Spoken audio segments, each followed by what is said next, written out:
Hey, beautiful people. Hey, hey. Yeah, it's me again. So I want to say a very big thank you to everyone that commented on yesterday's video.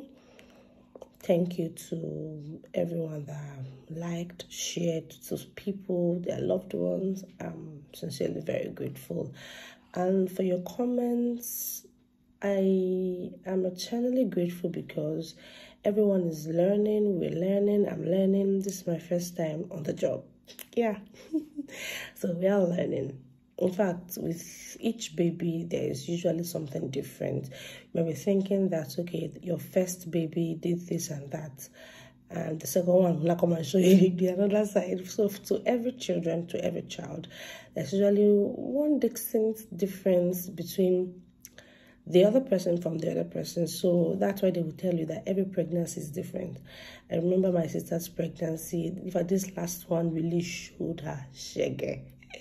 And then she too, she showed the pregnancy shege. Compared to the other ones, that was almost seamless for her. So the same with Kate. Sometimes she would call me and then she would say that this, her last baby, yeah, there's a difference, compared to Chisom and Chinaza. So I'm like, okay, maybe when I give it to the next one, I'll now do a comparison and I'll know, okay, Ire, there was a difference between Ire and the other one, Well, it's all for our learning, it's all for the better, it's all for our good. Yeah, and I just want to say a big salute to every mother out there, especially to the ones that are just coming in on this our beautiful role. I just want to say you're welcome and don't ever feel left out. You have a community here, you have a friend to talk to here, and there are people here on the comment section that would always want to dish out one or two things. So always stick around because I think we will keep discussing this, and I want us to know that we're never alone. You are not alone. So no matter how the devil is trying to speak some words into your ears, you are not alone. You have God with you, the Holy Spirit with you, and then you have us with you. So I want to talk on something that, as I was praying this morning, you're just like, okay, I remember the first few days, few weeks of putting to bed. Yeah, so I remember that. I think the next 1 week, I noticed that Ire would cry and cry and cry and cry. I would dance all the dance. I would put all the song. I would do this and sometimes I would even join him and cry. I'm like, me too, I'm learning on this job too. But he's trying to pass out a message. And sometimes when he's crying and when I check his diaper, sometimes I rub his stomach because I got to learn that, that first few weeks of first 3 months of putting to bed, they sometimes have let's say indigestion. She said a lot of things. So my mother gave her own listen, pat him on the back, put his stomach on your laps, and then try to rub his back. Then my mother said rub his stomach. It's like everyone was trying to give in their own advice, and I realized that each time I practice the advices that they gave me, there's this level of calmness. He's calm. And if I stop, it goes over again. So I had to now keep doing it. And then sometimes he slips off. I see him being peaceful. And I now realize the position that he wants to be laid. Some kids want their face up, some want their face down. So I just realized, okay, which position suits him best. Why am I saying this?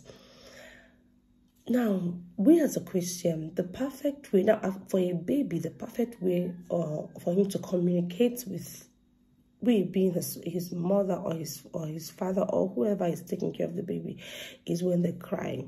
That's the way of them expressing that they are discomforted in one area or the other. Now, you as a Christian, you're passing through some level of challenges, and then in your mind you feel and think that you can do it. But can I shock you? You can't do it if God is not backing you up.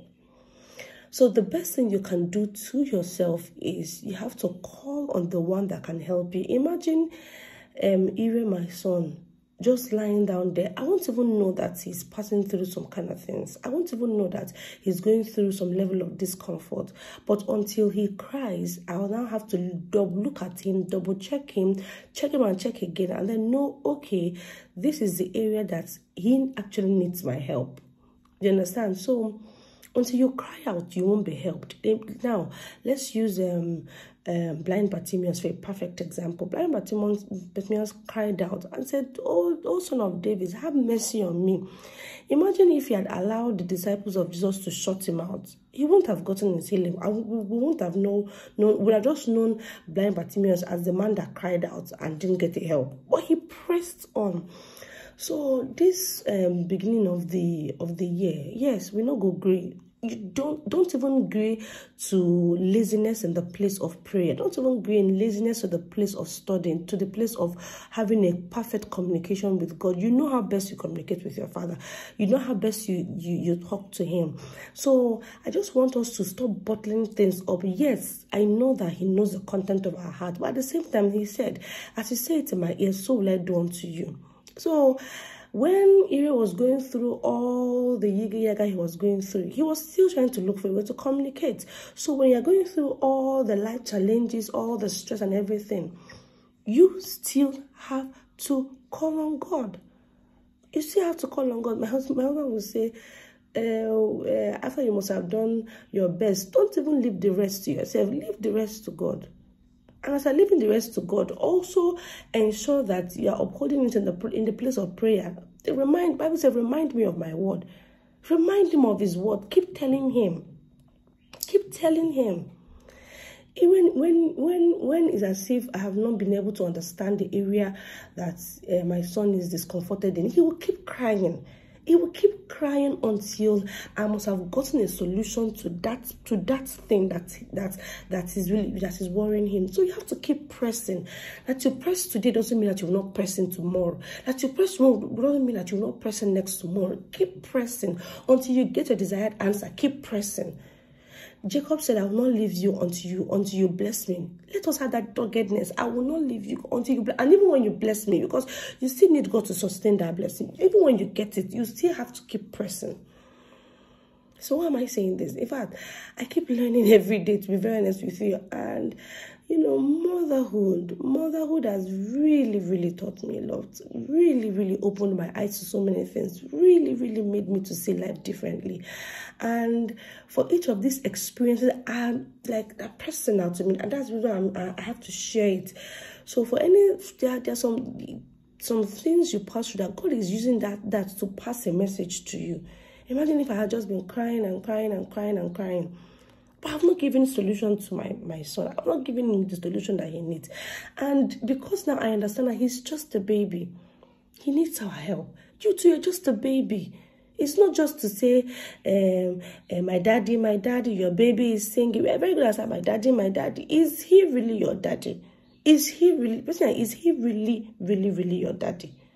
I think a word is enough for the wise. I know we are all wise. So when you're singing my daddy, also know that when you're singing it, that the person is the daddy, your daddy, you still have to communicate with the person. Yeah. Thank you very much. I love you and I celebrate you. So these are the things I'm learning. We are learning. Yeah. God bless you. Mwah.